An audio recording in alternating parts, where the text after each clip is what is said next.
بسم اللہ الرحمن الرحیم۔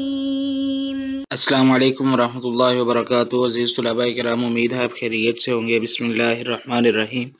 بدایت المجتہد و نہایت المقتصد کا سبق نمبر 58 آج ہم زیر باس لے کے آئیں گے۔ آج کے سبق کا عنوان کتاب النکاح سے الباب الثانی اور الباب الثانی سے الرکن الثالث جو ہے اس میں سے آج ہم انشاءاللہ العزیز الفصل الثانی وہ زیر باس لے کے آئیں گے۔ الفصل الثانی اس کا جو عنوان ہے وہ مساہرت کے حوالے سے ہے، جو رشتے شادی کی وجہ سے یا نکاح کی وجہ سے حرام ہوتے ہیں ان کی وجہ سے، تو اس حوالے سے یہ آج کا سبق ہوگا انشاءاللہ العزیز۔ آج کا سبق شروع کرنے سے قبل گزشتہ سبق کا خلاصہ دہرا لیتے ہیں اور یہ جان لیتے ہیں کہ گزشتہ سبق میں ہم نے کون سی چیزیں سیکھنے کی، سمجھنے کی اور جاننے کی کوشش کی۔ گزشتہ سبق میں ہم نے کتاب النکاح سے الباب الثانی الرکن الثالث سے الرکن الثالث کی جو تفصیل ہے اس کے حوالے سے جاننے کی کوشش کی، اور اس کے ساتھ ساتھ الرکن الثالث کی جو پہلی فصل کی تفصیل ہے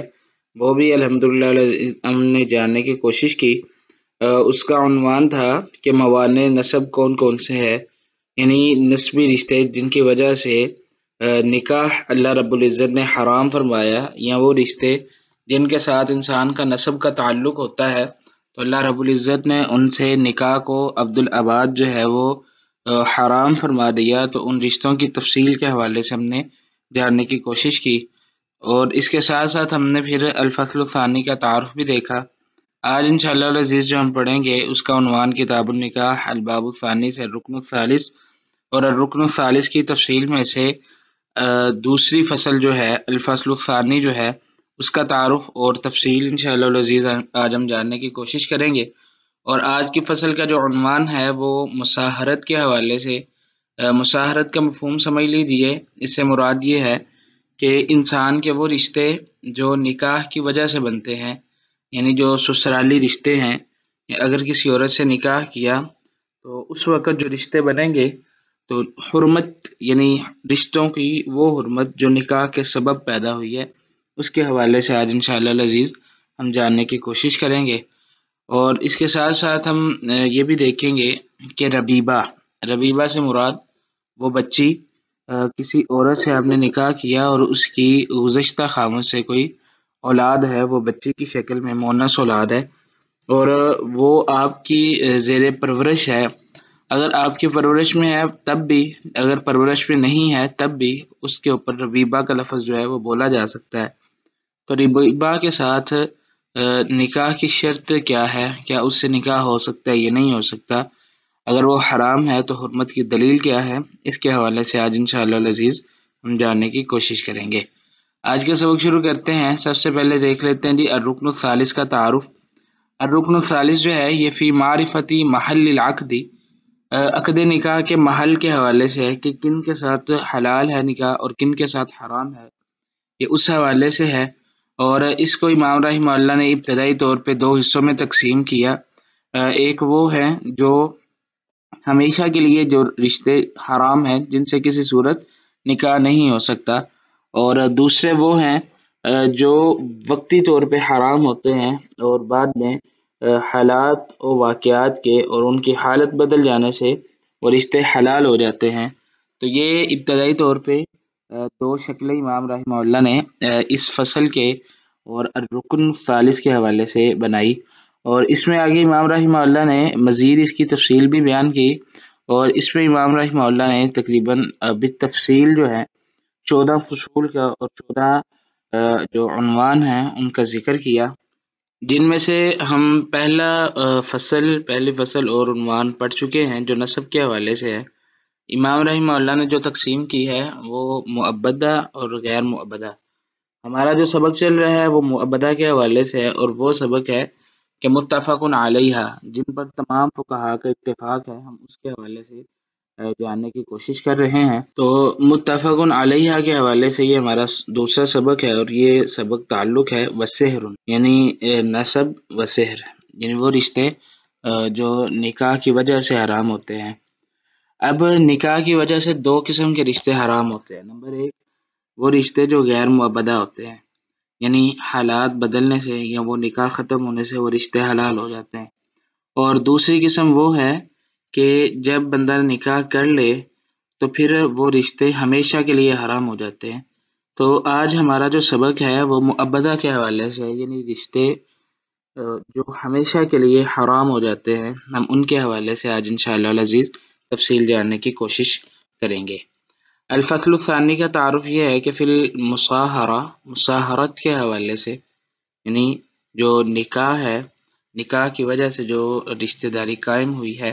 اس میں کیا حکم ہے، اس کے حوالے سے آج انشاءاللہ العزیز ہم دیکھیں گے۔ امام رحمہ اللہ فرماتے ہیں الفصل الثانی فی المصاہرہ، دوسری فصل جو ہے یہ مصاہرت کے سلسلے میں ہے، یعنی وہ رشتے جو شادی اور ازدواجی رشتے کی وجہ سے حرام ہوئے ہیں ان کے حوالے سے ہے۔ وَأَمَّا الْمُحَرَّمَاتُ بِالْمُصَاهَرَةِ، جہاں تک ان محرمات کی بات ہے جو ازدواجی تعلق کی وجہ سے یا شادی کی وجہ سے حرام ہوتی ہے، فَإِنَّهُنَّ أَرْبَعٌ، تو وہ چار ہیں، وہ رشتے چار ہیں۔ نمبر ایک، زوجات الآبائی، وہ رشتہ ان میں سے پہلا باپ کی بیوی، زوجات الآبا، باپ کی بیوی، اس سے مراد ایک تو ماں ہے، سگی ماں جس کے بطن سے جنم لیا، اور اس کے علاوہ وہ عورتیں بھی جن کے ساتھ باپ نے نکاح کر لیا تو وہ ساری کی ساری عورتیں پھر حرام ہیں۔ والاصل فیہ قولہ تعالی، اور اس میں جو اصل بنیاد ہے وہ اللہ رب العزت کا یہ قول ہے جو اللہ رب العزت نے قرآن مجید میں ارشاد فرمایا، اعوذ باللہ من الشیطان الرجیم ولا تنکحوا ما نکح آباؤکم من النساء، اور نہ تم نکاح کرو ان سے جو نکاح کر لیا ان سے تمہارے باپوں نے، یعنی جن سے باپ نے نکاح کر لیا اب تم ان سے نکاح نہ کرو، یہ اصل ہے اس قول میں۔ تو زوجات الآباء سے مراد باپ کی بیوی، وہ سگی ماں ہو یا سوتیلی ماں ہو، یعنی جس سے باپ نے نکاح کر لیا تو اس میں شامل۔ یہ اللہ رب العزت کا ہم پہ بڑا ہی احسان اور کرم ہے کہ اللہ رب العزت نے ہمیں رشتوں کی حرمت سکھلائی ہے۔ اس میں جو لا ہے یہ لائے نہیں ہے، اللہ رب العزت نے امر کے ساتھ منع کیا کہ ولا تنکحوا، ہرگز ایسا کام نہ ہو، روک دیا۔ پھر اللہ رب العزت نے اس کے حوالے سے اس کی شدت کو بیان کیا کہ اگر تم ایسا کرو گے تو یہ کوئی کام اچھا کام نہیں ہے، انہ کان فاحشہ، یہ بڑا فحاشی والا کام ہے، مقتا، یہ بڑا ایسا عمل ہے جو برا ترین عمل ہے، جو بہت ہی خسیس انتہا درجے سے گرا ہوا یہ جو ہے نا عمل ہوگا، وساءت سبیلا، اور یہ بہت ہی برا طریقہ ہے، یعنی ایسا کرنا کوئی اچھی بات نہیں۔ اللہ رب العزت نے اس کا آگے علت اور سبب بھی بیان کیا کہ ہم نے اس نکاح سے روکا کیوں ہے۔ تو ولا تنکحوا ما نکح آباؤکم من النساء، جن سے تمہارے باپ نے نکاح کر لیا تو تم ان سے نکاح نہ کرو۔ اب یہاں پہ باپ سے مراد صرف وہ باپ نہیں کہ جس کی صلب سے آپ پیدا ہوئے ہیں، بلکہ باپ سے مراد یہاں پہ ہر وہ باپ مراد ہے جس کے ساتھ آپ کا یہ رشتہ تعلق قائم ہوتا ہے، اگرچہ یہ اوپر تک ہو، یعنی باپ کا باپ اور باپ کے باپ کا باپ، اور اسی طرح یعنی دادا، پردادا، لکڑ دادا، یعنی اوپر تلک جتنے بھی ہیں وہ سارے ہیں۔ تو اس میں باپ کا باپ یعنی جو دادا ہے، دادی سے نکاح، اور اسی طرح پردادی سے نکاح، یہ ساری عورتیں جو ہیں یہ حرام ہو جاتی ہیں باپ کے نکاح کرنے کی وجہ سے۔ دوسرے نمبر پہ جو اللہ رب العزت نے یہ رشتہ بنایا جو حرام ہے اس کے بارے میں اللہ رب العزت فرماتے ہیں وزوجات الابناء، اور بیٹوں کی بیویاں۔ بیٹے سے مراد یہاں پہ اصل اور حقیقی بیٹا ہے، نہ کہ منہ بولا بیٹا اس سے مراد ہے۔ اگر تو منہ بولا بیٹا ہو تو اس کی بیوی سے نکاح کرنا جائز ہے، جیسا کہ اللہ کے نبی صلی اللہ علیہ وسلم نے زید رضی اللہ تعالیٰ عنہ جو ہیں ان کی بیوی سے بعد میں نکاح فرمایا، جو اللہ رب العزت نے خود ان کا نکاح جو ہے آسمان پہ بڑھا دیا۔ تو منہ بولا بیٹا اس سے مراد نہیں بلکہ اس سے مراد حقیقی بیٹا ہے۔ تو بیٹے کی جو بیوی ہے، بیٹا اگر سے طلاق بھی دے دے تو پھر بھی اس کو نکاح کرنا جائز نہیں ہے۔ والاصل فی ذالک، اور اس مسئلے میں جو اصل اصول ہے، جو اصل بنیاد ہے، وہ اللہ تعالیٰ کا یہ فرمان ہے، اعوذ باللہ من الشیطان الرجیم وحلائل ابنائکم الذین من اصلابکم، اور تمہارے بیٹوں کی بیویاں، الذین، وہ، من اصلابکم، جو تمہاری پشت سے ہے، مراد حقیقی بیٹے جو ہیں، حقیقی بیٹے کی جو بیوی ہے اس سے نکاح کرنا بھی جائز نہیں ہے۔ اور تیسرے نمبر پہ جو اللہ رب العزت نے عورتوں میں سے حرام کی ازدواجی تعلق کی وجہ سے، وہ اللہ رب العزت فرماتے ہیں وَأُمَّهَاتُ النِّسَاءِ، اور تمہاری بیویوں کی مائیں، یعنی جو جن سے ہم نے نکاح کر لیا تو جو ہماری ساس بن گئی، تو جو بیوی کی ماں ہے ان سے بھی اللہ رب العزت نے نکاح کو حرام کر دیا ہمیشہ کے لیے۔ وَالْأَصْلُ فِي ذَلِكَ قَوْلُهُ تعالیٰ، اور اس میں بنیاد اللہ رب العزت کا یہ قول ہے وَأُمَّهَاتُ نِسَائِكُمْ، اور تمہاری عورتوں کی مائیں جو ہیں وہ بھی تم پر حرام ہیں۔ وَبَنَاتُ الزَّوْجَاتِ، اور اسی طرح بیویوں کی بیٹیاں، ایک بیوی سے شادی کی ایک عورت سے، اور اس کی گزشتہ خامن سے کوئی بیٹی ہے، مؤنث اولاد ہے، اس اولاد سے تو موجودہ شوہر جو ہے اس کا وہ شادی نہیں کر سکتا، یعنی بیوی کی بیٹی جو اس کے علاوہ کسی اور خامن سے ہو، اگر تو اس سے ہو وہ تو حقیقی بیٹی ہے، اس سے تو کسی صورت وہ جائز ہی نہیں ہے نا، وہ تو نسبی تعلق ہو گیا نا۔ تو مصاہرت میں وہ عورت اور وہ بچی شامل ہوگی جس کا باپ کوئی اور ہو اور اس کی ماں سے کسی نے شادی کی ہو اور یہ اس کے زیر پرورش ہو یا زیر سایہ ہو، تو اس بچی سے بھی نکاح نہیں کیا جا سکتا۔ والأصل فی قولہ تعالی، اور اللہ تعالیٰ کا جو فرمان ہے اس میں اصل بنیاد ہے اعوذ باللہ من الشیطان الرجیم وربائبکم اللاتی فی حجورکم من نسائکم اللاتی دخلتم بہن۔ ربیبہ سے مراد وہ بچی جو کسی اور خامد سے ہو لیکن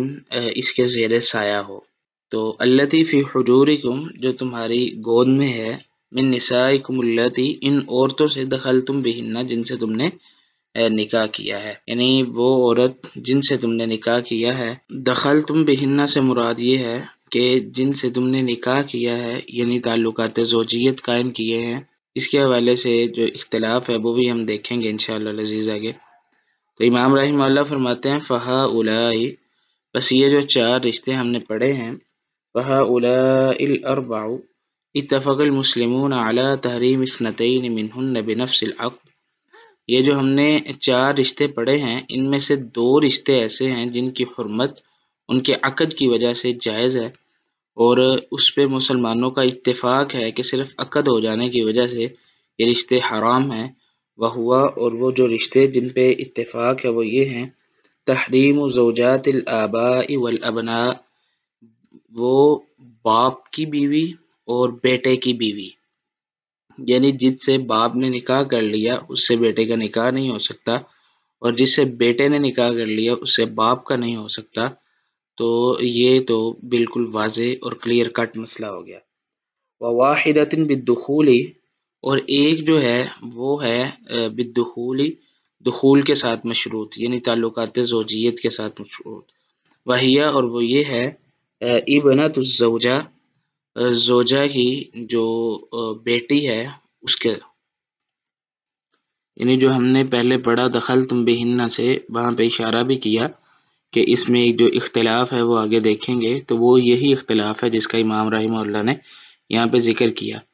تو جو تیسرے نمبر پہ ہے وہ ہے بیوی کی بیٹی یعنی ربیبہ، تو یہ مشروط ہے دخول کے ساتھ یعنی تعلقات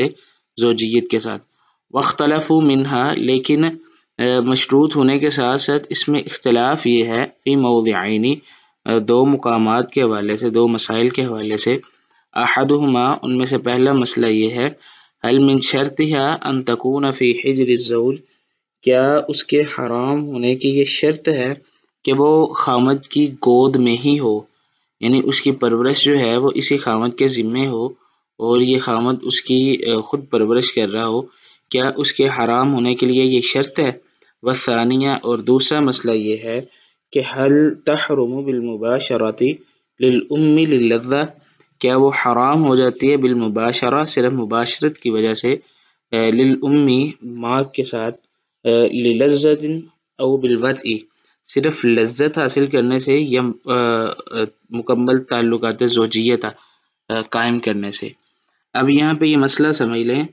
کہ دوسری طرح جو دوسرے مقام کا جو اختلاف ہے وہ یہ ہے کیا وہ عورت یعنی وہ جو بچی ہے ربیبہ ہے کیا وہ حرام ہو جاتی ہے صرف مباشرت کی وجہ سے یا وطی کی وجہ سے؟ مثال کے طور پہ ایک شخص نے ایک عورت سے نکاح کیا اور اس کی آگے بیٹی بھی ہے جو کسی اور خامد سے ہے.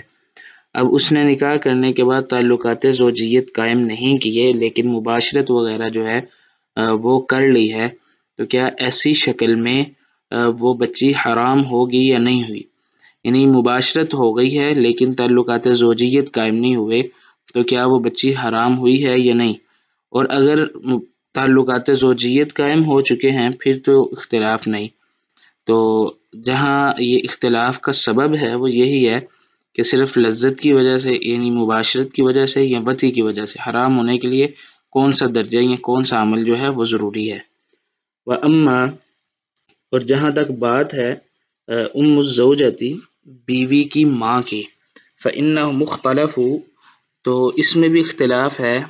اس مسئلہ میں کہ حل تحرم بالوطء، کیا وہ وطی کی وجہ سے حرام ہوگی یعنی تعلقات زوجیت کی وجہ سے حرام ہوگی، او بالعقد علی البنت فقط، یا صرف بیٹی سے نکاح کر لینے کی وجہ سے ہی اس کی ماں حرام ہو جائے گی. واختلف ایضا من هذا الباب، اور اس مسئلے میں یعنی اس باب میں اس فصل میں مزید اختلاف کیا گیا فی مسئلۃ رابعہ، ایک چوتھے مسئلے میں، وہی اور وہ یہ ہے کہ حل یوجب الزنا، کیا زنا واجب کر دیتا ہے فی ھذا التحریم، ان حرمت کے معاملات میں، ما یوجبہ النکاح الصحیح او النکاح بشبہۃ، جو واجب کر دیتا ہے نکاح صحیح یا شبہ نکاح یعنی وہ نکاح جو فاسد ہو، کیا وہ نکاح اور جو نکاح صحیح واجب کرتا ہے تو یہ دونوں برابر ہیں اس مسئلے میں؟ زنا اور نکاح شبہ اور نکاح صحیح جو ہے یہ آپس میں حکم کے اعتبار سے برابر ہوں گے یا نہیں ہوں گے؟ فہنا اربع مسائل، تو یہاں پہ پھر اب 4 مسائل ہیں جن کا ہم ذکر کریں گے. ان میں سے پہلا مسئلہ جو ہے وہ یہ ہے ربیبہ کے حرام ہونے کی شرط کیا ہے. تو المسئلۃ الاولی، پہلا مسئلہ یہ ہے وہیہ حل من شرط تحریم بنت الزوجتی، کیا یہ شرط ہے بیوی کی بیٹی کے حرام ہونے کے لیے یعنی ربیبہ کے حرام ہونے کے لیے، ان تکون فی حجر الزوج، کہ وہ خامد کی گود میں ہو، گود سے مراد کہ وہ اس کے زیر سایہ یا زیر پرورش ہو، ام لیس ذلک من شرط ہی، یہ اس کی شروط میں سے نہیں ہے. فإن الجمہور، جمہور کی رائے اس مسئلہ میں یہ ہے علی ان ذلک لیس من شرط التحریم، یہ زیر سایہ ہونا جو ہے یہ حرام ہونے کی شرط میں سے نہیں ہے. وقال داود، اور داود ظاہری رحمہ اللہ جو ہیں وہ کہتے ہیں ذلک من شرط ہی، یہ شرط میں سے ہے، یعنی جو اللہ رب العزت نے فرمایا وَرَبَائِبُكُمُ الَّتِي فِي حُجُورِكُم مِّن نِّسَائِكُمُ اللَّتِي دَخَلْتُم بِهِنَّ، تو یہ جو اللہ رب العزت نے فی حجورکم کا لفظ بولا ہے تو کیا یہ شرط ہے یا نہیں ہے؟ تو آگے امام رحمہ اللہ نے یہاں پہ موقف ذکر کیا کہ جمہور کے نزدیک یہ شرط نہیں ہے. اگر اس بیوی کی کوئی بیٹی ہے کسی اور خامد سے، وہ کہیں بھی رہ رہی ہے تو اس سے نکاح حرام ہے، یہ شرط نہیں ہے کہ وہ اسی خامد کے زیر سایہ ہو، جبکہ امام داود ظاہری رحمہ اللہ کے نزدیک یہ شرط ہے. ومبنى الخلاف، اور جو سبب اختلاف ہے، جو اختلاف کی بنیاد ہے وہ یہ ہے القولہ تعالی، جو اللہ رب العزت کا یہ فرمان ہے، جو اللہ رب العزت نے فرمایا ہے اللاتی فی حجورکم، کہ جو تمہاری گود میں ہو، وصف لہ تاثیر فی الحرمہ، کیا یہ ایسا وصف ہے جس کے لیے تاثیر ہے حرمت میں، کیا یہ لفظ جو ہے یہ حرمت کے حوالے سے اپنی تاثیر رکھتا ہے، او لیس لہ تاثیر، یا یہ تاثیر نہیں رکھتا. وانما خرج مخرج الموجود الاکثر، یہ صرف حکم اس لیے یہ لفظ لائے گئے ہیں کہ جو اکثر اوقات معاملات ایسا ہی ہوتا ہے کہ وہ بچی جو ہے آگے دوسرے خامد کے زیر سایہ ہی ہوتی ہے، تو اس کے زیر سایہ ہونے کی وجہ سے یہ لفظ بول دیے گئے ہیں، یعنی اکثر حالات کے مطابق یہ لفظ بول دیے گئے ہیں، یہی شرط بنائی گئی ہے. فمن قال، جس نے یہ کہا کہ خراج مخرج الموجود الاکثر، کہ یہ حالات کے مطابق ہی ایک لفظ بولے گئے ہیں کہ عموماً ایسا ہوتا ہے، تو اسی طرح یہ لفظ بول دیے گئے، یعنی زیادہ رواج اور کثرت یہ ہے کہ گزشتہ خامد کی جو اولاد ہوتی ہے وہ جو موجودہ خامد ہوتا ہے اسی کے زیر سایہ ہوتی ہے. تو جس نے حالات کو مطابق اس کو ذکر کیا تو وہ کہتے ہیں ولیس ہوا، ان کے نزدیک یہ جو لفظ ہیں نہیں ہے شرطاً فی الربائب، ربیبہ کے حوالے سے یہ کوئی شرط نہیں ہے، کہ اذ لا فرق فی ذالک بین التی فی ہجرہ اب التی لیست فی ہجرہ، کیونکہ کوئی فرق نہیں ہے اس کے درمیان جو اس کی گود میں ہے، یعنی جو اس کی زیر پرورش ہے، اور وہ جو اس کی پرورش میں نہیں ہے، ان دونوں میں کوئی فرق نہیں ہوگا۔ تو قال انہوں نے کہا ہے کہ تحرم الربیبۃ باطلاق، مطلق طور پہ ربیبہ جو ہے وہ حرام ہوگی۔ ومن جعلہ شرطا، اور جنہوں نے اس کو شرط بنایا ہے، غیر معقول المعنی، جو ایسی بات ہے جو عقل میں آنے والی نہیں ہے۔ قال انہوں نے کہا ہے کہ لا تحرم الا اذا كانت فی ہجرہ، نہیں وہ ربیبہ حرام ہوگی مگر اسی صورت میں اذا كانت فی ہجرہ، جب وہ اس خامد کے زیر سایہ اور اس کی زیر پرورش ہو تو پھر حرام ہوگی۔ اگر وہ کسی اور جگہ رہ رہی ہو تو ایسی صورت میں وہ حرام نہیں ہوتی۔ اور اس شکل میں امام رحمہ اللہ نے یہ کمنٹ بھی کیا کہ غیر معقول المعنی، یہ عقل میں آنے والی چیز نہیں ہے۔ تو عزیز طلباء کرام، امید ہے آپ اس مسئلے کو سمجھ چکے ہوں گے۔ یہ مسئلہ اختلاف یہ ہے کہ جو ربیبہ ہے اس کے حرام ہونے کے لیے یہ شرط ہے کہ وہ زیر سایہ ہو، یا ایسی شرط نہیں ہے۔ جنہوں نے کہا ہے یہ شرط ہے، لیکن ان کی یہ بات عقل میں آنے والی نہیں ہے، معقول معنی نہیں ہے، تو انہوں نے کہا ہے کہ اس وقت یہ حرام نہیں ہوگی اگر وہ زیر سایہ نہ ہو۔ اور جن کے نزدیک یہ ایک صرف اللہ رب العزت نے اس وقت کے اکثر اور غالب جو حالات تھے ان کے مطابق یہ حکم دیا، تو ان کے نزدیک ربیبہ چاہے پرورش میں ہو یا چاہے کہیں بھی ہو وہ حرام ہوگی۔ اب ہم اپنے آج کے سبق کا خلاصہ دیکھ لیتے ہیں۔ آج کے سبق میں ہم نے کتاب النکاح سے الباب الثانی الرکن الثالث اور الرکن الثالث کی تفصیل میں سے جو دوسری فصل ہے مصاہرت کے حوالے سے اس کے متعلق جاننے کی کوشش کی، اور مصاہرت کے جو اختلافات ہیں، جو مسائل ہیں مختلف، اس کے حوالے سے جاننے کی کوشش کی، اور اس کے ساتھ ساتھ جو پہلا مسئلہ ہے کہ ربیبہ کے حرام ہونے کی شرط کے حوالے سے وہ بھی جاننے کی کوشش کی۔ اگلے سبق میں انشاءاللہ العزیز الباب الثانی سے الرکن الثالث اور الرکن الثالث کی تفصیل میں سے جو دوسری فصل ہے اس کے حوالے سے ہم جاننے کی کوشش کریں گے۔ اگلے سبق کا عنوان یہ ہوگا کہ ماں کے ساتھ عقد کی صورت میں بیٹی کے حرام ہونے کے لیے کیا شرط ہے، اس کے حوالے سے بھی انشاءاللہ العزیز ہم جاننے کی کوشش کریں گے۔ اگلے سبق سے پہلے اب یہ سوال حل کریں۔ سوال یہ ہے کہ اگر کوئی نسبی رشتے والی عورت بحیثیت لونڈی ملکیت میں آئے تو اس کے کیا حکم ہے، اس کے حوالے سے جو علماء اور فقہاء کا اختلاف، سبب اختلاف اور ادلہ ہے ان کو جاننے کی کوشش کریں۔ تب تک کے لیے اللہ حافظ، اپنا خیال رکھیے گا۔